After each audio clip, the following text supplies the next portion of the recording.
देखो असल में मकसद यही है कि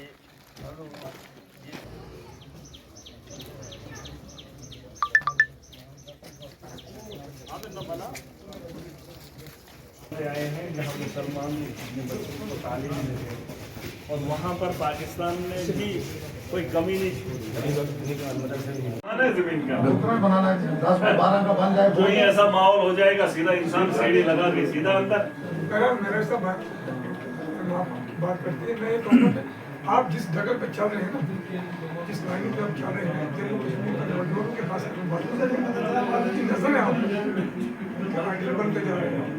लिहाजा जैसे आप कर रहे हैं उसको आपको ऊपर वाला अल्लाह ताला ही जानेगा। आप खैर भूल जाते हैं। जनाब एक बात मैं बताऊं, उसकी रजा के लिए निकला हूँ। बात असेंबली की नहीं है, मैं जम्मू कश्मीर के रुकन हूँ, असेंबली का रुकन हूँ।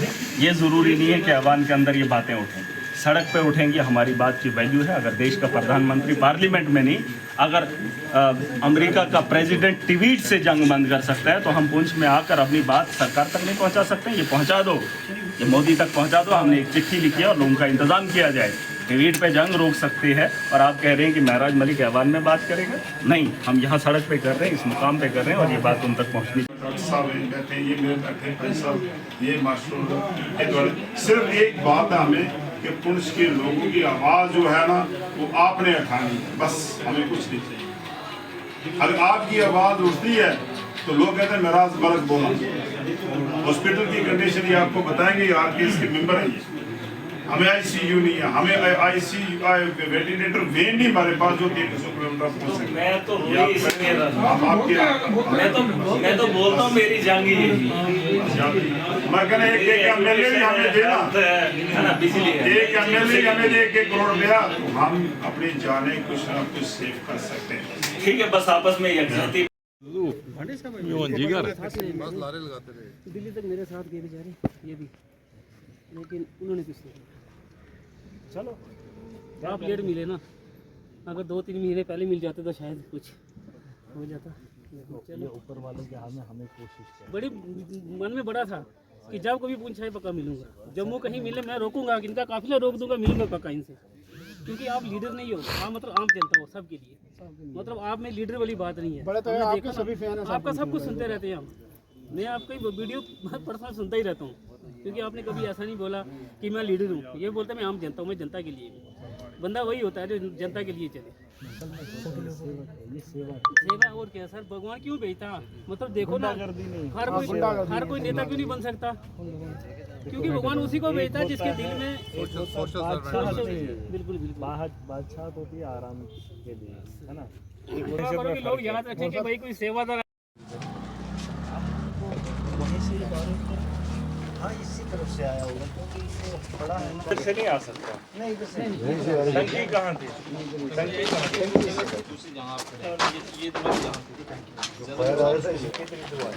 ये भी तो पाकिस्तान है ना सामने। हाँ, बस इधर से पर ये तो है ना। विश्व में हमारी तालीम होती है, परवरिश होती है, हम धर्म को अच्छे से जानते हैं, पढ़ते हैं कि मासूमों का कत्ल, बेगुनाहों का कत्ल इस्लाम इसकी इजाज़त नहीं देता है। और जो तरीका इन लोगों ने अपनाया है, इनको ज़मीन चाहिए, इनको हमारी ज़मीन से वास्ता है। मैंने कहा हिंदुस्तान के अंदर करोड़ों और मुसलमान हैं जिनकी बात नहीं होती है। आपको ज़मीन का चप्पा चाहिए, वो हमने अपने भाई को भी नहीं दिया। अपनी ज़मीन से अगर हमारे भाई को थोड़ा सा हिस्सा चाहिए, वो हमने अपने भाइयों को नहीं दिया। और आपको देने की कोशिश क्यों करें? आपने मदारिस नहीं छोड़े, आपने मस्जिदें नहीं छोड़ी, आपने जवानों का, बुज़ुर्गों का, लोगों का कत्लेआम करना नहीं छोड़ा। आपने बारूद ऐसे चलाया पुंछ शहर के अंदर, आपको अंदाज़ा नहीं था यहाँ कितने लोगों की। मुझे लगता है इस साइड से पड़ा है, क्योंकि यहाँ ऊपर टैक्सी रखी हैं तो सारी साइड नुकसान का हुआ यहाँ पर 1000 नुकसान। नहीं, ये नहीं दिखाया इनको, मीडिया वालों ने नहीं दिखाया कि मुसलमानों के मदरसे में यह हमला हुआ जहाँ बच्चे पर शुक्र है आपने छुट्टी का काम दिखाएगा। अगर आपके बच्चे यहाँ पर होते, ये तो ऊपर वाले का कर्म है कि पानी की टंकियाँ थी, टंकी से बचकर तो यहाँ इतना डैमेज नहीं कर पाती। अगर यही चीज़ नीचे घुस गई होती तो कितने बच्चों के यहाँ पहुँच जाए। और ये मदरसा है, ये नेशनल चैनल तो दिखाएगा नहीं, मोदी तो बताएगा नहीं कि तुमने हमारे मुसलमानों पे हमला किया, हमारे मदरसों पे हमला किया। चलो ये तो होना ही था। और यहाँ पर कोई मुसलमानों में सबसे मुसलमान था वो, इसके अंदर इतनी बस्ती है और बस्ती में मैं जब बोलता हूँ ना, मैं इस चीज़ को मैंने जिंदगी में बड़ी गरीब से ये सच्चाई और मैं समझता हूँ कि इंसान से बढ़कर कोई और रिश्ता है। आप ये पूरे आप सीखें, अगर आपके घर में जन्म हुआ ये बात जब तक हम समझेंगे तब तक अकल नहीं आएगी। सबसे बड़ा धर्म इंसानियत है। इंसानियत से देखो, मैं एक ही चीज़ मानता हूँ, मैंने लोगों को जिन लोगों को देखा है ना, हमारा नौजवान खुद की जंग लड़ रहा है, वो अपने परवरिश की जंग लड़ रहा है, वो उसी से नहीं निकल पा रहा है। जिसने शादी की वो अपने परिवार की जंग लड़ रहा है, बीवी की जंग लड़ रहा है, उसको दिन रात मेहनत करनी पड़ रही है अपने बीवी को खुश रखने के लिए। हम जंग कौन सी लड़ते पता है आपको? लड़का जब बालिग हो जाता है उसको फिक्र होती है मैं समझी नहीं क्या, बस वो उसी सोच में आगे चलता है। जब शादी होती है तो बीवी का सोचता है, जब बच्चे हो जाते हैं फिर उसके बारे में सोचता है और दिन रात मेहनत करता है। जंग सुने असली जंग खुद से है। और फिर निकलते निकलते ऐसा वक्त आ जाता है कि परिवार के बारे में सोचता है। मैंने दुनिया में ऐसे लोग देखे 99% यही जंग लड़ते हैं। और हमें क्या होता है, हमें रिश्तेदारों से मौका नहीं मिलता जाता है, रिश्तेदारों से इतनी फुर्सत नहीं है। लेकिन कुछ नेता लोग आते हैं तो धर्म में बंटवा देते हैं। मुझे हिंदू, अरे मैं बीवी से नहीं लड़ पा रहा हूँ, तुम मुझे दूसरे धर्म से लड़वा रहे हो जिससे कोई फायदा ही नहीं। बीवी का फायदा, बच्चों का फायदा है, लेकिन जो नेता लड़वा रहे हैं उससे मुझे कोई फायदा ही नहीं। पर मुझे बोलेंगे आपने हिंदू से लड़ना, मुझे क्या लड़ना भाई? मुझे रिश्तेदार अपने पीछे हैं, वो मुझे आगे नहीं बढ़ने दे रहे, मैं वो नहीं लड़ पा रहा हूँ। सब धर्म में कहाँ लगा रहे हो मुझे? मतलब मैं अपने धर्म का पालन नहीं कर पा रहा हूँ, मेरी वो जंग है। आप अगर पाकिस्तान का गोला हिंदू को देख के मुसलमान को छोड़ता, मुसलमान को छोड़ के सिख को छोड़ता, तो फिर वो पिकअप करके शरीक होती। मुझे एक बात आपने भी बताया, मुझे बताइए, ये वाहिद मर्द मुजाहिद इंसान है जो जब भी कभी मुसीबत आई पिछले 20 सालों में, सुबह 4 बजे भी आप इस बंदे को देखोगे, दिन के 4 बजे भी हॉस्पिटल में देखोगे। लेकिन जिन लोगों को यहाँ आना चाहिए था ना, वो नहीं आए। सिंपल सी बात, नहीं आए।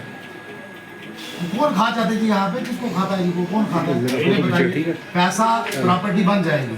20 बच्चे की यहाँ डेथ हुई, मेरा क्लासमेट राम कटे 12 तक पढ़े, ठीक है।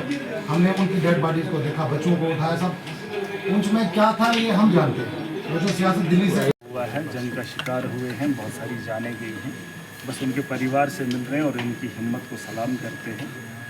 और पहली बार पाकिस्तान ने जो शेडिंग की है, सुनने में आया है कि सिटी के अंदर, शहर के अंदर बगल में हॉस्टल है, वहाँ वो नज़ारा दिख रहा है। अब जिस हॉस्टल के अंदर लोग इलाज करने जाते हैं वो भी सेफ़ नहीं है, और घरों के अंदर बैठे हैं वो भी सेफ़ नहीं है। और सरकार की तरफ से कोई नेता नहीं आया जहाँ उनकी मौत हुई। पूरी दुनिया के अंदर चर्चे हुए, हिंदुस्तान और पाकिस्तान का जंग चल रहा है और उस जंग में लोगों की मौत हुई, उनके घर जाने वाला कोई नहीं, जिन्होंने कुर्बानियाँ दी उनको जानने वाला कोई नहीं। सरकार मरने का 10 लाख दे दी। अरे 10 लाख है कितना, क्या कर रहे हो? और उसमें भी इतनी देरी। और उसके अलावा जो लोगों के घरों का नुकसान है उसकी भरपाई के लिए सरकार में मैंने सुना है 20-20 एक स्केल बना के रखी, जिसका 20 लाख का नुकसान उसको भी 10,000 50,000। ये तरीका है।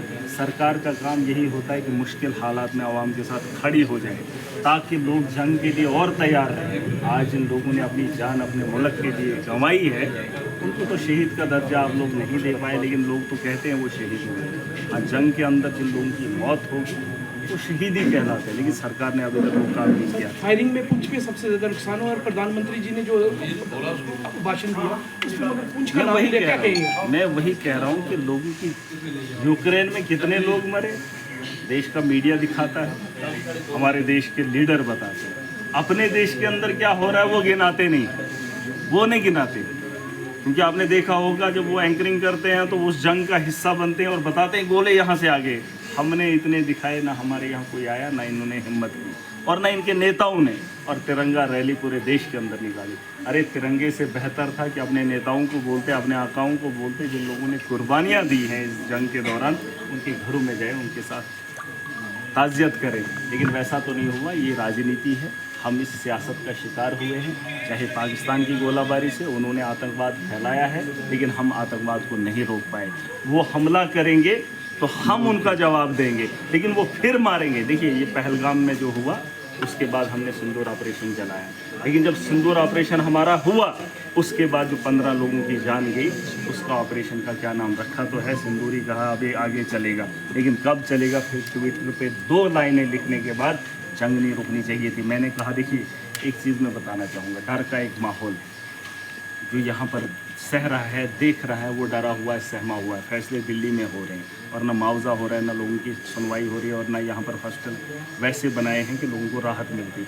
मैं कह रहा हूँ, जब तक आतंकवाद है तब तक ऐसा माहौल आपको देखने को मिलेगा। या तो आप सरहदों को मजबूत कर लीजिए, पहली बात तो आतंकवाद अंदर नहीं आएगा, वो कोई कातलाना हमला नहीं करेगा और जंग का माहौल नहीं बनेगा। जो हुआ पहलगाम इसलिए हुआ क्योंकि सरहद पार से लोग आए।